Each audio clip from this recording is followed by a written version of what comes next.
दोस्तों नमस्कार। ये है मार्गदर्शन फॉर सिविल सर्विसेज। मैं अनुराग चौधरी।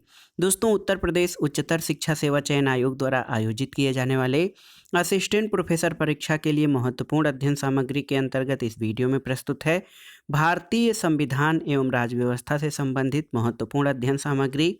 इसमें हम मूल अधिकार, नीति निर्देशक तत्व तथा मूल कर्तव्यों से संबंधित महत्वपूर्ण प्रश्नों को कवर करेंगे। तो आइए शुरू करते हैं आज का वीडियो। सबसे पहले हम मूल अधिकारों से संबंधित महत्वपूर्ण तथ्यों को देखेंगे। आगे नीति निर्देशक तत्व और मूल कर्तव्य से संबंधित महत्वपूर्ण प्रश्नों को कवर करेंगे। दोस्तों संविधान के भाग 3 में अनुच्छेद 12 से 35 तक मूल अधिकारों का विवरण है। याद रखिएगा, भारतीय संविधान के भाग 3 में अनुच्छेद 12 से 35 तक मूल अधिकारों का वर्णन किया गया है और इन्हें भारत का अधिकार पत्र या मैग्ना कार्टा भी कहा जाता है। नेहरू रिपोर्ट 1928 के द्वारा मूल अधिकारों को भारत के संविधान में शामिल करने की आकांक्षा प्रकट की गई थी और भारतीय संविधान में दिए गए मूल अधिकारों की तुलना अमेरिका के बिल ऑफ राइट्स यानी अधिकार के बिल से किया जाता है। भारतीय संविधान में मूल अधिकारों के संरक्षण का दायित्व न्यायपालिका के पास है और अनुच्छेद 32 के तहत सर्वोच्च न्यायालय और अनुच्छेद 226 के तहत उच्च न्यायालय मूल अधिकारों के संरक्षण का जिम्मेदार है। डॉक्टर एस राधाकृष्णन ने मूल अधिकारों को हमारे लोगों के लिए एक प्रतिज्ञा तथा सभ्य विश्व के साथ किया गया समझौता कहा था और वर्तमान में भारतीय संविधान के तहत नागरिकों को 6 मूल अधिकार प्रदान किए गए हैं। पहला है समानता का अधिकार अनुच्छेद 14 से 18, दूसरा स्वतंत्रता का अधिकार अनुच्छेद 19 से 22, तीसरा है शोषण के विरुद्ध अधिकार अनुच्छेद 23 से 24 और चौथा है धार्मिक स्वतंत्रता का अधिकार अनुच्छेद 25 से 28।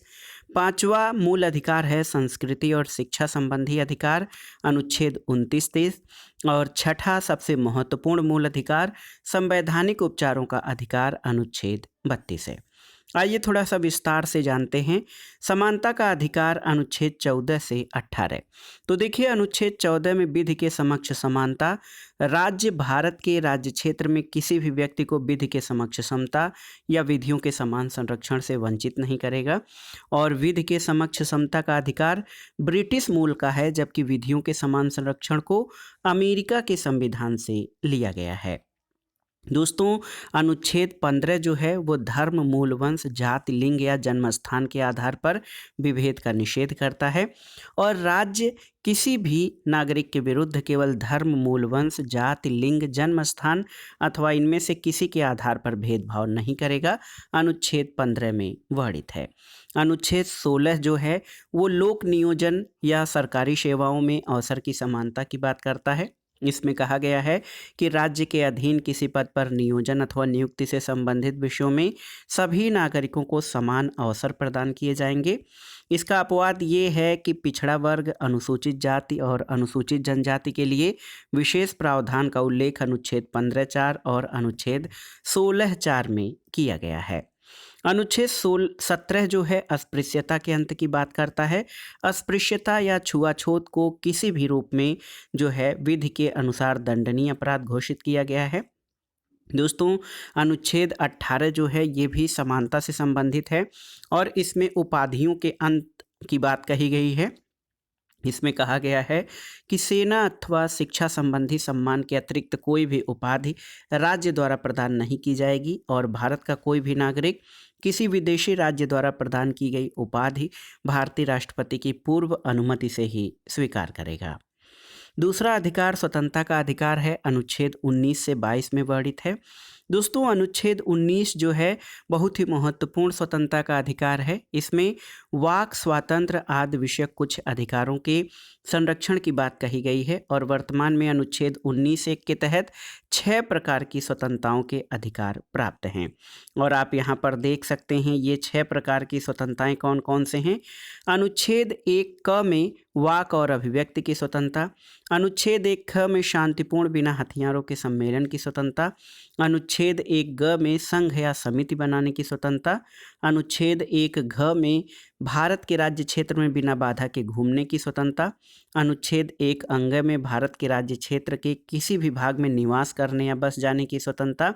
और अनुच्छेद 1 6 में जीविका चलाने के लिए कोई भी व्यापार, उपजीविका, व्यापार या वित्त करने की स्वतंत्रता दी गई है।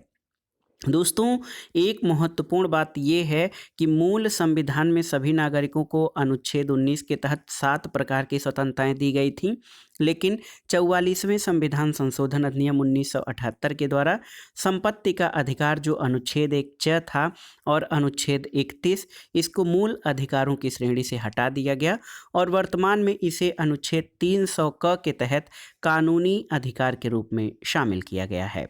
दूसरी बात यह कि वाक और अभिव्यक्ति की स्वतंत्रता अनुच्छेद 19(1) में प्रेस की स्वतंत्रता को निहित माना गया है और इसी के तहत न्यायपालिका द्वारा सूचना के अधिकार को भी निहित माना गया है।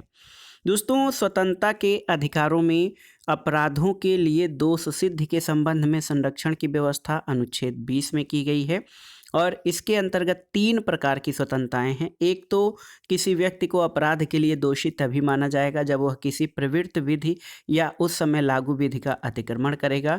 दूसरा, किसी व्यक्ति को एक ही अपराध के लिए एक बार से अधिक दंड नहीं दिया जाएगा। और तीसरा, किसी व्यक्ति को स्वयं के विरुद्ध गवाही देने के लिए बाध्य नहीं किया जाएगा। अनुच्छेद 21 जो है ये प्राण और दैहिक स्वतंत्रता के संरक्षण की बात करता है। किसी व्यक्ति को विधि द्वारा स्थापित प्रक्रिया के अतिरिक्त उसके प्राण या दैहिक स्वतंत्रता के अधिकार से वंचित नहीं किया जा सकता है।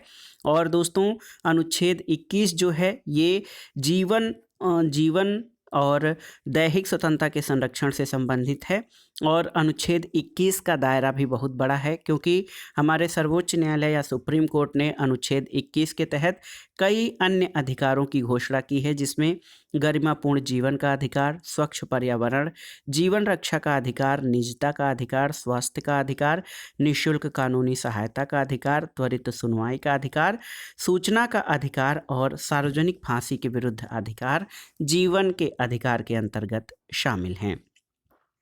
अनुच्छेद 21 क दोस्तों ये शिक्षा का अधिकार है और राज्य द्वारा 6 से 14 वर्ष की आयु के सभी बच्चों को निःशुल्क और अनिवार्य शिक्षा उपलब्ध कराई जाएगी। और ये प्रावधान 86वें संविधान संशोधन अधिनियम 2002 के द्वारा अनुच्छेद 21 क के तहत किया गया है कि 6 से 14 वर्ष की आयु के सभी बच्चों के लिए निःशुल्क और अनिवार्य शिक्षा को मूल अधिकार का दर्जा प्रदान किया गया है। मूल संविधान में नहीं था। 86वें संविधान संशोधन अधिनियम 2002 के द्वारा अनुच्छेद 21 क जोड़कर 6 से 14 वर्ष की आयु के सभी बच्चों के लिए निःशुल्क और अनिवार्य शिक्षा का प्रावधान किया गया है। अनुच्छेद 22 तो दोस्तों अनुच्छेद 22 कुछ दशाओं में गिरफ्तारी और निरोध से संरक्षण की बात करता है।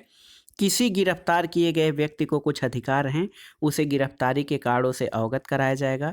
उसे 24 घंटे के अंदर यानी यात्रा के समय को छोड़कर निकटतम दंडाधिकारी या मजिस्ट्रेट के समक्ष पेश किया जाएगा। और इसी में निवारक निरोध की बात कही गई है। अनुच्छेद 22 के खंड 3, 4, 5 और 6 में निवारक निरोध के प्रावधानों का उल्लेख किया गया है। इसके अंतर्गत किसी व्यक्ति को अपराध करने से रोकने के लिए उसे अपराध करने से पूर्व ही गिरफ्तार किया जा सकता है। और इस स्थिति में देखिए, समय काल का ध्यान रखिएगा। इस स्थिति में गिरफ्तार व्यक्ति को 3 माह तक की कस्टडी या अभिरक्षा में निरुद्ध किया जा सकता है। और यदि इससे अधिक समय के लिए गिरफ्तार व्यक्ति को निरुद्ध करना है तो सलाहकार बोर्ड का प्रतिवेदन प्राप्त करना होगा। और गिरफ्तार व्यक्ति को निरोध आदेश के विरुद्ध प्रतिवेदन करने का अधिकार भी है। अगला महत्वपूर्ण मूल अधिकार शोषण के विरुद्ध अधिकार है। दोस्तों ये शोषण के विरुद्ध अधिकार अनुच्छेद 23 और 24 में वर्णित है। अनुच्छेद 23 के तहत मानव के दुर्व्यापार और बलात्श्रम को प्रतिबंधित किया गया है और अनुच्छेद 24 में कारखानों, खानों अथवा जोखिम वाले कार्यों में 14 वर्ष से कम आयु के बच्चों के नियोजन को प्रतिषेध किया गया है। चौथा जो अधिकार है धार्मिक स्वतंत्रता का अधिकार, अनुच्छेद 25 से 28। अनुच्छेद 25 में अंतःकरण की और धर्म के अबाध रूप से मानने, आचरण करने और प्रचार करने की स्वतंत्रता दी गई है। अनुच्छेद 26 के तहत धार्मिक कार्यों के प्रबंध की स्वतंत्रता। अनुच्छेद 27 में किसी विशिष्ट धर्म की अभिवृद्धि के लिए कर या टैक्सेज के संदाय के बारे में स्वतंत्रता। अनुच्छेद 28 के तहत कुछ शिक्षण संस्थाओं में धार्मिक शिक्षा या धार्मिक उपासना में उपस्थित होने के बारे में स्वतंत्रता। दोस्तों, कृपाण धारण करना और उसे लेकर चलना सिख धर्म को मानने का अंग समझा जाएगा। पांचवें प्रकार का मूल अधिकार संस्कृति और शिक्षा संबंधी अधिकार अनुच्छेद 29-30 में है। अनुच्छेद 29 में अल्पसंख्यक वर्ग के हितों का संरक्षण और सुरक्षा संबंधी अधिकार उल्लिखित है। अनुच्छेद 30 के तहत शिक्षा संस्थानों की स्थापना और प्रशासन करने का अल्पसंख्यक वर्गों को अधिकार दिया गया है और अनुच्छेद 30 में अल्पसंख्यक वर्ग को परिभाषित नहीं किया गया है और इसमें भाषाई और धार्मिक अल्पसंख्यक वर्ग को मान्यता दी गई है।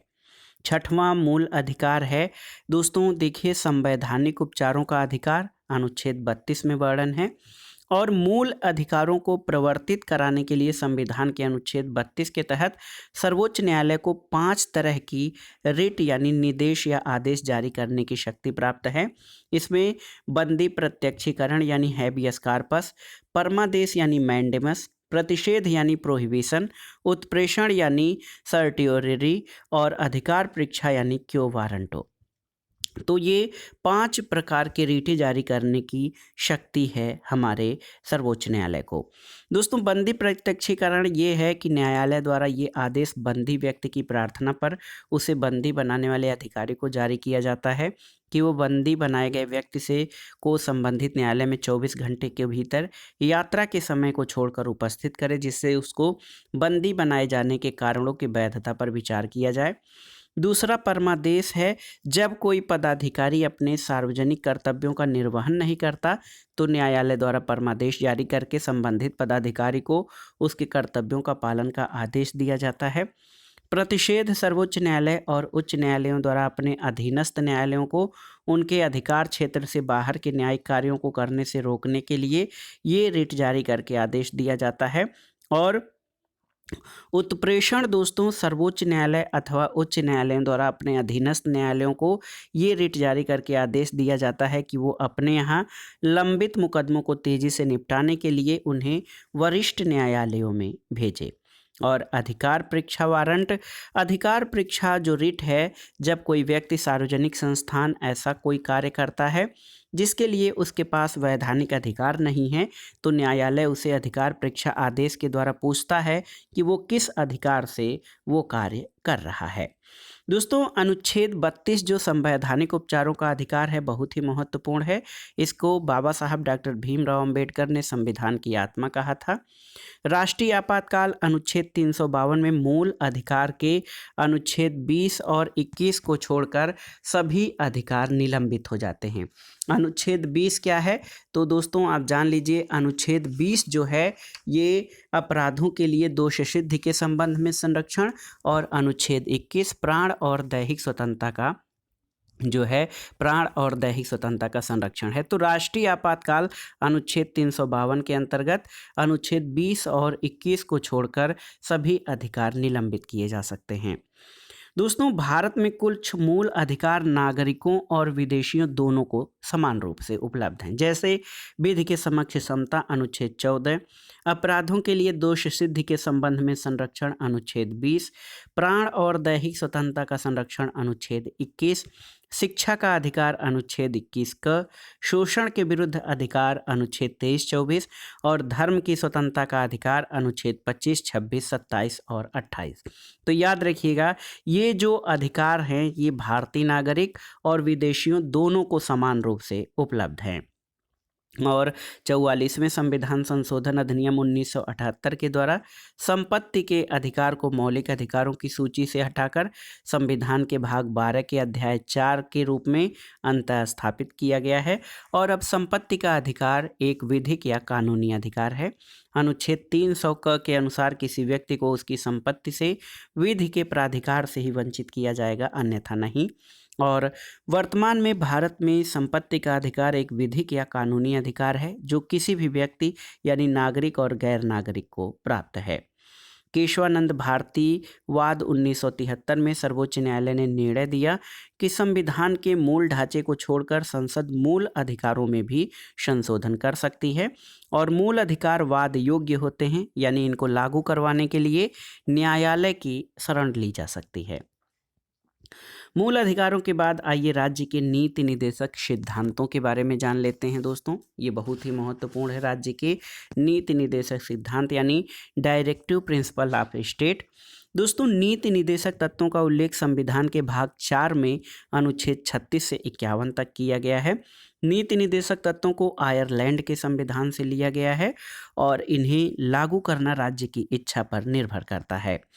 नीति निदेशक तत्वों को न्यायालय द्वारा लागू नहीं किया जा सकता, इन्हें वैधानिक शक्ति प्राप्त नहीं है और राज्य के नीति निदेशक सिद्धांतों को भारतीय संविधान में शामिल किए जाने का उद्देश्य सामाजिक और आर्थिक प्रजातंत्र को स्थापित करना है। अनुच्छेद 38 के तहत ये व्यवस्था है कि राज्य लोक कल्याण की अभिवृद्धि के लिए सामाजिक व्यवस्था बनाएगा। अनुच्छेद 39 क में कहा गया है कि समान न्याय और निःशुल्क विधिक सहायता की व्यवस्था। अनुच्छेद 40 बहुत ही महत्वपूर्ण है। इसके तहत ये कहा गया है कि ग्राम पंचायतों के गठन के लिए राज्य प्रयास करेगा और अनुच्छेद 41 में कुछ दशाओं में काम, शिक्षा और लोक सहायता के अधिकार का प्रावधान है। अनुच्छेद 42 में काम की न्याय संगत और मानवोचित दशाओं और प्रसूति सहायता का उपबंध किया गया है। अनुच्छेद 43 इसके तहत कर्मकारों को निर्वाह मजदूरी आदि का प्रावधान किया गया है। अनुच्छेद 43 क के तहत उद्योग के प्रबंध में कर्मकारों का भाग लेना वर्णित है। अनुच्छेद 44 में नागरिकों के लिए एक समान आचार संहिता का प्रावधान किया गया है। अनुच्छेद 45 में 6 वर्ष के कम आयु के बच्चों के लिए प्रारंभिक बाल्यावस्था देखरेख और शिक्षा का उपबंध किया गया है।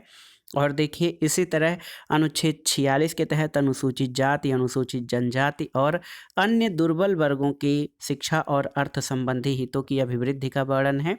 अनुच्छेद 47 के तहत पोषाहार स्तर और जीवन स्तर को ऊंचा करने और लोक स्वास्थ्य में सुधार लाने के राज्य के कर्तव्यों का उल्लेख है।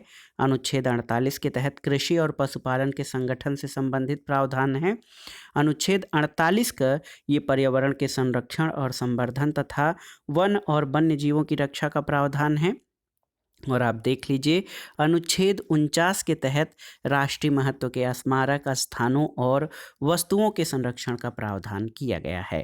अनुच्छेद 50 में कार्यपालिका और न्यायपालिका के पृथक्करण का प्रावधान है। अनुच्छेद 51 अंतर्राष्ट्रीय शांति और सुरक्षा संबंधी अभिवृद्धि का प्रावधान किया गया है। मूल कर्तव्य या फंडामेंटल ड्यूटीज भी हमारे संविधान में बहुत ही महत्वपूर्ण है और आप जान लीजिए, मूल कर्तव्यों का प्रावधान संविधान के भाग 4 क में अनुच्छेद 51 क। तो मूल कर्तव्यों के लिए एक भाग 4 क और केवल एक अनुच्छेद है, अनुच्छेद 51 क में मूल कर्तव्यों का प्रावधान किया गया है। मूल कर्तव्य हमारे मूल संविधान में शामिल नहीं थे, इन्हें 42वें संविधान संशोधन 1976 के द्वारा संविधान में शामिल किया गया और स्वर्ण सिंह समिति की सिफारिशों के आधार पर मूल कर्तव्यों को संविधान में शामिल किया गया है। मूल कर्तव्य सोवियत संघ के संविधान से अभिप्रेरित हैं। आइए देख लेते हैं मूल कर्तव्यों की सूची। तो दोस्तों, मूल कर्तव्य जो है भारत के प्रत्येक नागरिक का ये कर्तव्य होगा कि वो संविधान का पालन करे, उसके आदर्शों, संस्थाओं, राष्ट्रध्वज और राष्ट्रगान का आदर करे। स्वतंत्रता के लिए हमारे राष्ट्रीय आंदोलन को प्रेरित करने वाले उच्च आदर्शों को हृदय में संजोए रखे और उनका पालन करे। भारत की संप्रभुता, एकता और अखंडता की रक्षा करे और उसे अक्षुण्ण रखे। देश की रक्षा करे और आह्वान किए जाने पर राष्ट्र की सेवा करे। भारत के सभी लोगों में समरसता और समान भ्रातृत्व की भावना का निर्माण करे, जो धर्म, भाषा और प्रदेश या वर्ग पर आधारित सभी भेदभाव से परे हो। ऐसी प्रथाओं का त्याग करे जो स्त्रियों के सम्मान के विरुद्ध हो। इसके अलावा हमारी सामाजिक संस्कृति और गौरवशाली परंपरा का महत्व समझे, उसका परिरक्षण करे। प्राकृतिक पर्यावरण जिसके अंतर्गत वन, झील, नदी और वन्य जीव हैं, उनकी रक्षा करे, उनका संवर्धन करे तथा प्राणी मात्र के प्रति दया भाव रखे। वैज्ञानिक दृष्टिकोण, मानववाद और ज्ञानार्जन तथा सुधार की भावना का विकास करे। सार्वजनिक संपत्ति को सुरक्षित रखे और हिंसा से दूर रहे, व्यक्तिगत और सामूहिक हित गतिविधियों के सभी क्षेत्रों में उत्कर्ष का सतत प्रयास करे, जिससे कि राष्ट्र निरंतर बढ़ते हुए प्रयत्न और उपलब्धि की नई ऊंचाइयों को छुए। और यदि माता पिता या संरक्षक हैं तो 6 से 14 वर्ष तक की आयु वाले अपने यथास्थिति बालक या प्रतिपाल्य के लिए शिक्षा का अवसर प्रदान करें। दोस्तों, आपकी जानकारी के लिए बता दें कि मूल संविधान में मूल कर्तव्यों की संख्या 10 थी, लेकिन 86वें संविधान संशोधन अधिनियम 2002 के द्वारा 11वां मूल कर्तव्य जोड़ा गया कि यदि माता पिता या संरक्षक हैं तो 6 वर्ष से 14 वर्ष की आयु वाले अपने बालक या प्रतिपाल्य के लिए शिक्षा का अवसर प्रदान करें। तो दोस्तों, ये था आज का वीडियो। असिस्टेंट प्रोफेसर परीक्षा के लिए सभी अभ्यर्थियों के लिए अनिवार्य खंड सामान्य अध्ययन के महत्वपूर्ण अध्ययन सामग्री के अंतर्गत भारतीय राज्य व्यवस्था से संबंधित महत्वपूर्ण स्टडी मटेरियल। इसमें आपने मौलिक अधिकार, नीति निर्देशक तत्व और मूल कर्तव्यों से संबंधित महत्वपूर्ण प्रश्नों को कवर किया, जो आपके आगामी परीक्षाओं के लिए बहुत ही उपयोगी हैं। आप इन प्रश्नों को तैयार कर लीजिएगा। वीडियो आपको कैसा लगा हमें कमेंट बॉक्स में ज़रूर बताइएगा। वीडियो को लाइक करें, शेयर करें और इस चैनल मार्गदर्शन फॉर सिविल सर्विसेज को सब्सक्राइब करें। वीडियो देखने के लिए धन्यवाद दोस्तों। नमस्कार।